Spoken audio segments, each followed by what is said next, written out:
కాంగ్రెస్ ప్రభుత్వం ఏదైతే నిర్లక్ష్య వైఖరి చేస్తుందో, ముఖ్యంగా వరి రైతుల వడ్ల కొనుగోలులో జాప్యం చేస్తుందో, ఈ నైరుతి రుతుపవనాలు వచ్చిన సమయం చూసుకొని కూడా మేము ఎన్నిసార్లు ప్రభుత్వాన్ని హెచ్చరించినా, మండల అధికారులని హెచ్చరించినా, విజ్ఞప్తులు పంపించినా పట్టించుకోకుండా కొనుగోళ్లు ప్రారంభం చేయకుండా నిన్న రాత్రి నుంచి ఎడతెరిపి లేకుండా కురుస్తున్న వర్షానికి నిన్నటి నుంచి ఈరోజు ఉదయాన్నే వడ్లు తడిసిపోయి రైతులు ప్రాణాలు కోల్పోయే పరిస్థితి, రైతుకు గుండెపోటు వచ్చే పరిస్థితి వచ్చింది.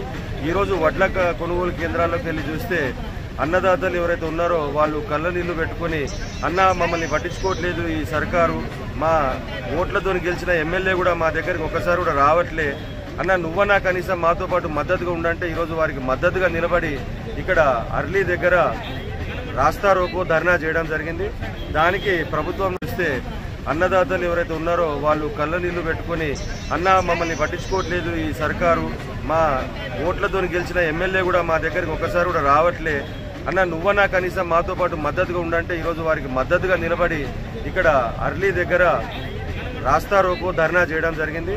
దానికి ప్రభుత్వం నుంచి ఈ 48 గంటల్లో ఖచ్చితంగా మేము కొనుగోలు చేసి ప్రతి గింజ తీసుకుంటాం షరతు లేకుండా అని మాట ఇచ్చిన తర్వాత అక్కడి నుంచి ఈ ధర్నాని విరమించుకున్నాం.